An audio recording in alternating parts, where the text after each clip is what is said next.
Hello guys, welcome back to my channel. आज मैं explain करूंगी एक क्लासिक सस्पेंस थ्रिलर जिसको डायरेक्ट किया था सस्पेंस के मास्टर अल्फ्रेड हिचकॉक ने। मैं बात कर रही हूँ 1954 की मास्टरपीस रियर विंडो की। इस मूवी में जेम्स स्टीवर्ट है एज एल्वी जेफ जेफरीज, एक प्रोफेशनल फोटोग्राफर जो अपने अपार्टमेंट में रेस्ट्रिक्टेड है due to a broken leg. Recovery के दौरान वो अपने नेबर्स को अपने रियर विंडो से ऑब्जर्व करता है और जो वो देखता है वो उसे ग्रिपिंग मिस्ट्री और सस्पेंस की कहानी में खींच लेता है। तो बिना टाइम वेस्ट किए चलिए शुरू करते हैं और रियर विंडो के ट्विस्ट और टर्न्स को एक्सप्लोर करते हैं। वीडियो के एंड में कुछ इंटरेस्टिंग फैक्ट्स भी शेयर करूंगी इस मूवी के बारे में जो शायद आपको पहले नहीं पता होंगे। चलिए शुरू करते हैं। इस फिल्म में हमें मेन लीड को दिखाया जाता है जिसका नाम एल्वी जेफरी होता है, जिसे लोग जेफ के नाम से पुकारते थे। जेफ एक प्रोफेशनल फोटोग्राफर होता है। उसके पैर में फ्रैक्चर होता है जो एक कार रेस के दौरान हुआ होता है। रेस की फोटोज लेने के time car out of control हो जाती है और उससे टकरा जाती है। पैर टूटने के बाद जेफ व्हीलचेयर पर होता है और उसका पूरा दिन अपने अपार्टमेंट में ही गुजरता है। बोर्ड और रेस्टलेस होकर वो अपने रियर विंडो से अपने पड़ोसियों की एक्टिविटीज को देखना शुरू करता है। रियर विंडो के कोर्टयार्ड के सामने कुछ पड़ोसी रहते थे जो थे एक स्कल्पचर। ये एक आर्टिस्ट वुमैन है जो अपने अपार्टमेंट में मूर्तियां बनाती है। मिस लोनली हार्ट्स, ये नाम जेफ ने ही दिया था क्योंकि वो एक लोनली वुमैन थी जो रोमांस के सपने देखती है और अक्सर अपने आप को डिनर डेट्स पर ले जाती है और प्रिटेंड करती है कि उसके साथ कोई है। मिस टोसो, ये एक यंग डांसर है जो अपने अपार्टमेंट में डांस प्रैक्टिस करती है और अपनी परफॉर्मेंस पर काम करती है। द न्यूलीवेड्स कपल, जो अभी अभी शिफ्ट हुए हैं और ज़्यादातर टाइम अपने बेडरूम में ब्लाइंड्स के पीछे ही बिताते हैं। एक कंपोजर जो जेफ के ऑपोजिट साइड में रहता है। ये एक स्ट्रगलिंग म्यूजिशियन है जो अपने पियानो कंपोजिशंस पर काम करता है। लार्स थॉरवर्ल्ड, एक ट्रैवलिंग सेल्समैन जो अपनी वाइफ की देखभाल में बिजी रहता है क्योंकि उसकी वाइफ बेड पर ही रहती थी अपनी किसी बीमारी की वजह से। एक ओल्ड कपल जो अपना ज़्यादातर समय अपने डॉग के साथ बिताते थे और उसका ख्याल रखते थे। जेफ बाइनोक्यूलर्स और टेलीफोटो लेंस अपने कैमरे के साथ रखता था जिनका यूज़ वो अपने पड़ोसियों को देखने के लिए करता है। उसका ऑक्यूपेशन अब लोगों को देखना बन गया है। गर्मियों का मौसम होता है तो ज़्यादातर लोग अपने विंडो पर ही टाइम स्पेंड करते थे। जेफ की एक गर्लफ्रेंड होती है जिसका नाम लीजा फ्रेमोंट है, एक ग्रेसफुल और हाई सोसाइटी वुमैन जो न्यूयॉर्क सिटी में रहती है। लीजा काफ़ी स्टाइलिश और फैशनेबल है जो हमेशा डिज़ाइनर ड्रेसेस पहनती है। एक नर्स होती है जिसका नाम स्टेला है। स्टेला जेफ के फ्रैक्चर की वजह से उसकी केयर कर रही है। वो एक प्रैक्टिकल और डाउन टू अर्थ वुमैन है। स्टेला का कैरेक्टर काफ़ी ह्यूमरस और विटी है। वो स्टोरी में एक इम्पॉर्टेंट रोल प्ले करती है by providing practical insights and emotional support to Jeff. एक रात जेफ अपने अपार्टमेंट के विंडो के पास बैठा था। मौसम काफ़ी ठंडा था और हल्की हवा चल रही होती है। तभी उसे एक औरत की चीख और कांच टूटने की आवाज़ सुनाई देती है। ये इंसिडेंट उसे बहुत बेचैन कर देता है और वो अपने बाइनोक्यूलर्स से उस अपार्टमेंट की तरफ देखता है जो थॉरवर्ल्ड का था। वो देखता है कि थॉरवर्ल्ड एक बैग लेकर अपने अपार्टमेंट से निकल गया था। ये कोई हैरानी की बात नहीं होती क्योंकि वो अक्सर रात में जाता था अपने काम के सिलसिले में। अगली सुबह जेफ फिर से थॉरवर्ल्ड को ऑब्जर्व करने लगता है। उसने देखा कि थॉरवर्ल्ड एक बड़े से चाकू को साफ कर रहा होता है। जेफ को उसकी वाइफ भी नहीं दिखती। थॉरवर्ल्ड की वाइफ हमेशा खिड़की के पास रखे बेड पर ही लेटी रहती थी, पर अब वो बेड भी खाली होता है। कुछ देर बाद वो एक भारी बक्से को रस्सी से बांधता है और सामान उठवाने वालों की मदद से उसको कहीं दूर फेंकवा देता है।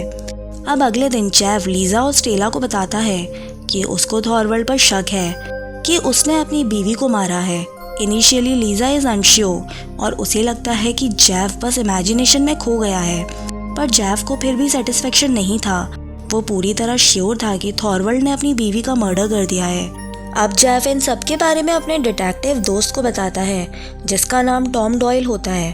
पूरी एक्टिविटी जानने के बाद डॉयल को ये सब पर डाउट रहता है और वो जेफ को बोलता है कि तुम शायद चीज़ों को ज़्यादा समझ रहे हो। थॉरवर्ल्ड की वाइफ वो बड़ा बक्सा लेकर अपने गांव गई है। एक दिन शाम को जेफ अपने बाइनोक्यूलर्स से अपने नेबरहुड को ऑब्जर्व कर रहा होता है। तब वो देखता है कि पड़ोसी का कुत्ता मरा हुआ है और कुत्ते की मालकिन कोर्टयार्ड में खड़े होकर जोर जोर से चिल्लाती है और बोलती है कि उसके पड़ोसियों में दूसरों के लिए कोई रहम नहीं है। ये आवाज़ें सुनकर सारे पड़ोसी अपनी खिड़कियों पर आ जाते हैं कि आखिर हुआ क्या है। बस थॉरवल्ड ही था जो बाहर नहीं आया था, पर वो होता खिड़की के पास ही है। हम उसके डार्क अपार्टमेंट में उसका सिगार चमकते हुए देख सकते हैं। जेफ को पूरा यकीन होता है कि उस डॉग को थॉरवल्ड ने ही मारा है, क्योंकि वो कुत्ता थॉरवल्ड के सीक्रेट को डिस्कवर कर रहा था। एक दिन पहले कुत्ता उसके कोर्टयार्ड में घूम रहा था और गार्डन में कुछ स्निफ कर रहा था। अब जेफ लीजा को एक लेटर देता है जिसमें वो मिसेस थॉरवल्ड के हस्बैंड को इनडायरेक्टली हिंट देता है कि खूनी वही है। लीजा उस नोट को थॉरवल्ड के दरवाजे के नीचे से खिसका देती है। अब जेफ वो लेटर पढ़ते हुए थॉरवल्ड का रिएक्शन देखना चाहता था। ये लेटर थॉरवल्ड को और भी ज्यादा सस्पिशियस बना देता है, जिससे वो और भी डिफेंस हो जाता है। अब जेफ थॉरवल्ड को फोन करता है और ड्रिंक के लिए बार में इनवाइट करता है। अब उसकी गैर मौजूदगी में लीजा और स्टेला उसके गार्डन में जाती हैं और उसी जगह पर खुदाई करती हैं जहां वो कुत्ता स्निफ करता था, पर उन दोनों के हाथ कुछ नहीं लगता। अब जेफ और लीजा सोचने लगते हैं कि थॉरवल्ड ने सबूत को कहीं और शिफ्ट कर दिया होगा।